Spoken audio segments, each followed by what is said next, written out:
نحمده ونصلي ونسلم على رسوله الكريم أما بعد وبأسانيدنا إلى الإمام أبي زكريا يحيى بن شرف النووي الدمشقي رحمه الله تعالى قال في كتابه: وعن أسير بن عمرو ويقال ابن جابر. د أسير بن عمرو روایت ده او چا ویلی دی چې دا أسير ابن جابر ده، وهو بضم الحمزة وفتح السين، حمزه لزم ورکا او سین لفتح ورکا المحمله. قال فرمایدا كان عمر بن الخطاب وعمر بن الخطاب رضي الله عنه إذا أتى عليه أمداد أهل اليمن سألهم. عمر رضي الله عنه عمر ابن خطاب تجب کله د یمن د مسلمانانو غازیان راتلل، امداد اهل اليمن یعنی د یمن والا سره مدد کوونکی مجاهدین غازیان. سألهم تپوس به داغینه کو عمر رضی الله عنه چې افیکم اویس بن عامر، آیتاسو کې اویس بن عامر شته دی؟ عمر رضی الله عنه با داغه تپوس کو چې تاسو کې څوک شته؟ اویس بن عامر رضی الله عنه و تاسو کې اویس بن عامر شته؟ حتی اتا علی اویس رضی الله عنه، تر دې چې آخر په یو وفد کې اویس رضی الله راغی. نو فقال له عمر، فقال له نو عمر رضی الله عنه هغه ته راغی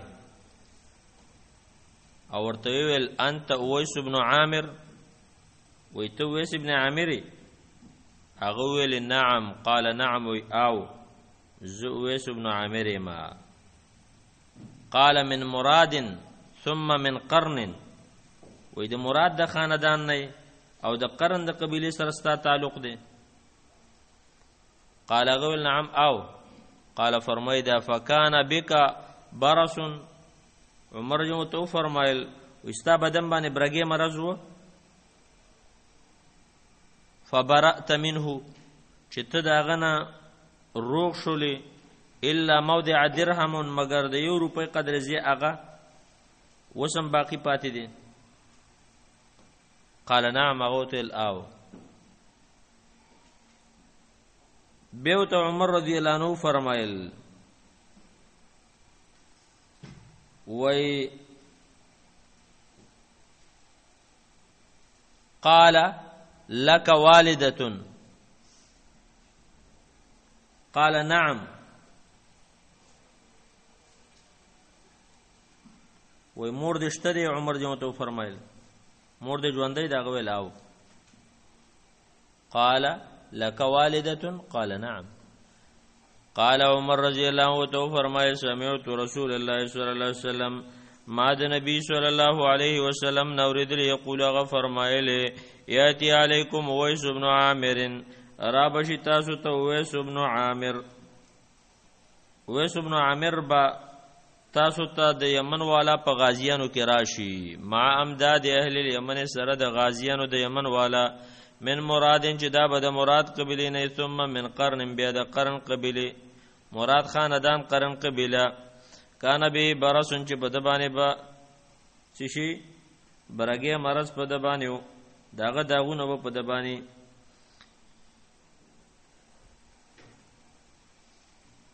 فبرأ منه، داغه نه به جوړ شوی، الا موضع درهم، مگر د یو روپۍ زیاغه به باقی پاتې.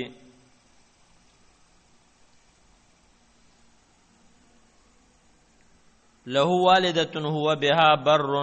داغه به مور یو، دا به د خپل مور سره ښېګړه کوونکی، او دا به داسې سړی لو اقسم علی الله لا بر، که په الله باندې قسم وخوري نو الله تعالی به خپل قسم کې بری کی، الله به قسم کې بری کی. نو فإن استطعت أن يستغفر لك ففعل نو کچرتا ای عمره ته ځان د پاره د مغفرت دعا غواړي فإن استطعت کستا طاقت یې یستغفر لك چې دا ته د مغفرت دعا د الله نه وغواړي نو ففعل دا کار وکا نو فاستغفر لی نو عمر رضی الله عنه تو فرمایل چې ما ته د الله تعالی نه د بخښنې دعا وغواړه استغفر فإن استطاع نو چې ورته ویل فاستغفر لی نو فاستغفر له هغه ولا بخښنه وغوښته وقال له عمر جو تو فرمایل اين تريد چرتزي اوس د کوم ځای ته اراده ده نو هغه ورته فرمایل قال الكوفه هغه ته چې تزم کوفه قال ورته فرمایل الا اكتب لك الى عاملها وی ایزتا د پاره د کوفی عامل گورنر ته یو خط نه لیکم چې هغه ته ولیکم چې د یو کس درځي قال غورت لاكون في غبراء الناس احب الي ودي اويس ابن عامر وتویلې چې زما دا ډېر خوښ دي چې زه اوسېږم او وشمارل شم په خلکو کې چې هغه مسکینان او غریبانان دي فلما كان من العام المقبل کله چې راتلونکي کال شو حج رجل من اشرافهم کله چې انده کال راغی نو د یمن د معزز خلکو نه یو کس د حج د پاره راغلی نو چې کله راغی نو فوافق عمر جو سره ملاقات وکړه فساله عمر جو ته پوښ وکان اویس په بار د اویس کې فقال غول ترکته رث البيت قليل المتاع اکس ورته ویل چې ما خو اویس ابن عامر د سې حال کې پرې خو د چې زندگی دې ساده و او د کور سامانونه مامانونه ډېر کم وو زاهد انسان او ترکتو رث البيت کمزور کور یو قلیل المتاع قال عمر جو تو فرمائے سمعت رسول الله صلی الله علیه وسلم د نبی رسول الله نو ورېدل یقول فرمایله یاتی علیکم ویس ابن عامر مام داد من اهل الیمن رابش پتا سو باندې ویس ابن عامر د غازیانو د یمن من مراد اند مراد قبیلین ثم من قرن کان به برسن پاغه برګه مرزو فبرا منو داغنه بجوړ شو الا موضع درام مگر یو روپۍ زیب پاتی له والدتون د مور می هو بها بروندا بدمور سره رخه ګړ کړو اقسم علی الله الا برا کپ الله قسم خوري الله تعالی به بری کی په قسم کې نو فین استطاعت ما ته نبی رسول الله ول غت طاقت لري استغفر لك چې تا ته بخنه وکي ففعل دا کار وکا فاتا اویسن فقال استغفر لي عمر رضی الله عنه ته قصه بیان کړله چې زه اویس ترالم فقال استغفر لي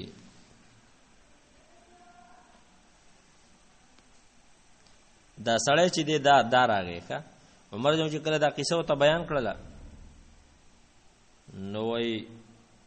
په دغه وخت کې دا کس راغی او د اویس رضی الله عنه نه د څو غوښتله د هغه نه بخنه وغوښتله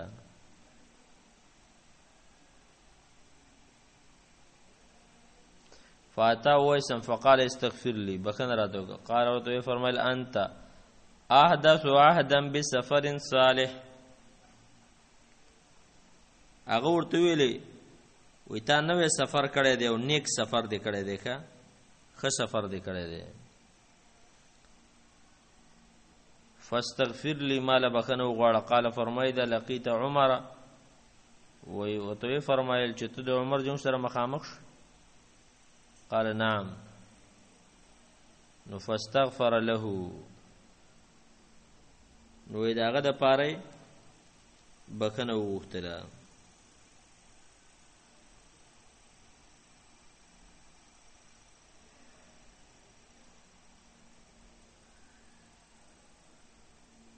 نو بیا وای ففتن له الناس خلق پاغه باندې پوه شو. فانطلق على وجهه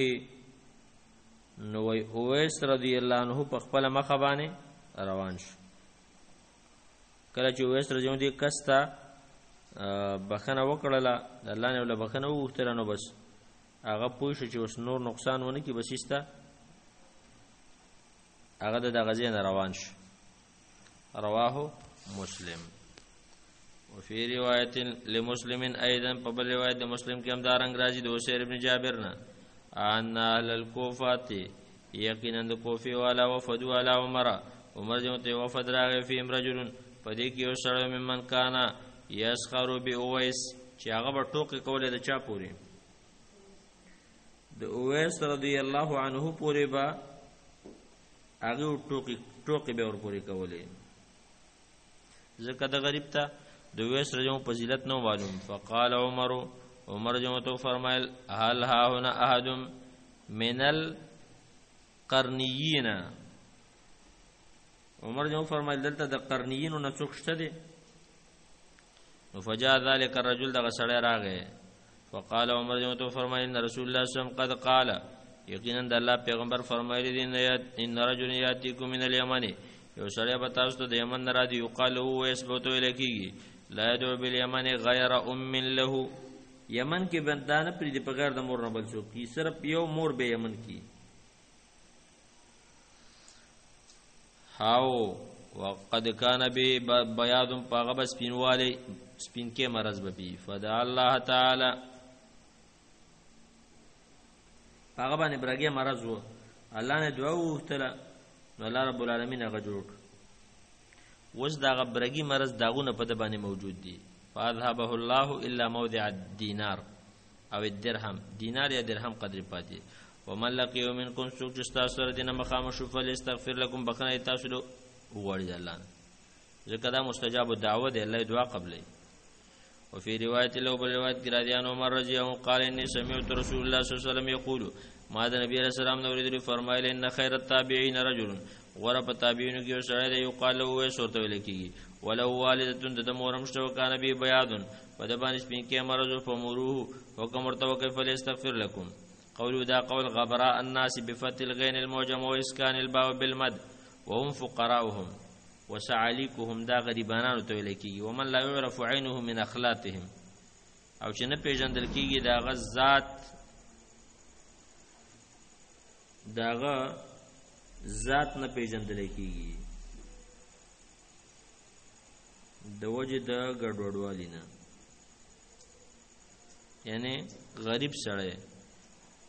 ولامداد جمع د مدد ده وهم الاعوان والناصرون داغه مدد کوونکي د الذين كانوا يمدون المسلمين في الجهاد مسلمانانو سره به مدد چرته کو په جهاد کې به کو چې دغه د یمن والا امداد مجاهدین یادول. وعن عمر بن الخطاب رضی الله عنه روایت ده قال فرمایدا استاذنت النبي صلی الله علیه وسلم فی العمره ما د نبی علیہ السلام نه د عمره بارک اجازه اختلاف واذین لما ته اجازه راکړه وقال ما ته الله تنسان یا اخی من دعائک من په دعا کې يرنه کې اورورا فقال كلمه ما يسرني وی ولا ما تاغه کلمه ما يسرني ان لي بها الدنيا نه خوشاله مال چې دې کلمې په مقابل کې دا ټوله دنیا زماوي یعنی دا زما د پاره دومره غټ شرف وو چې دا ټوله دنیا زماوي دا مې خوخه نه خدا کلمه مې خوخه وا. وفي روایت مروات ګرځي وقاله د سیول چې شرکنا یا اخی فی دعائک من ځان سره شریک په دعا کې اورور ګوټه حدیث صحیح رواه ابو داود او ترمذی وقال حدیث حسن صحیح. دې حدیث نه بدا فائدہ موږ تاسو ته معلومیږي چې حدیث نه فائدہ موږ تاسو ته دا معلومیږي چې دعا په وسیله د ژوندۍ باندې جایز دی. ژوندۍ کستویل شي چې ماته دعا وغواړه. دا روایت ابو داود ابن ماجه ترمذی کې راغلی دی سند کې عاصم ابن عبید الله په نوم باندې یو راوی دی او ضعیف دی کا خبره باندې ورسېدی شیخ البانی رحم الله هم د باندې حکم د ضعف لګولې دی چې د په سند کې عاصم ابن عبید الله دی وعن ابن عمر رضی الله عنهما روایت دی قال فرمایدا کان النبي صلی الله علیه وسلم يدور قباء راكبا وماشيا نبی علیہ السلام بس زیارت کو د مسجد قباء په سورلې پیدا ويصلي في ركعتين يلتبد بركعات مسكو متفق عليه وفي روایت کې کان النبي صلی الله علیه وسلم يسجد مسجد یاتی مسجد قباء نبی علیہ السلام مسجد قباء ترات کل سبت احارا خالی پورز راکب وماشيا په سورلې په پیدا وکان ابن عمر رضی الله عنه يفعل عبد الله ابن عمر جو بهم داسې کوله نو د دې باب نه دا معلومه شو چې د نیکانو خلکو سره کېناستل دغه ملاقات کول او غوړ زینو ته ورتل ټول احادیثو کې دا مسله بیان شو نننی درس کې منګه تاسو وکتل چې اویس ابن عامر نیک سره وکنه عمر رضی الله عنه د ملاقات انتظار کو چې دا به کله راځي او دغه شانتي تاسو وکتل چې نبی علیہ السلام به د مسجد قباء زیارت ته ورته وصلی الله وسلم علی نبینا محمد صلی الله علیه وسلم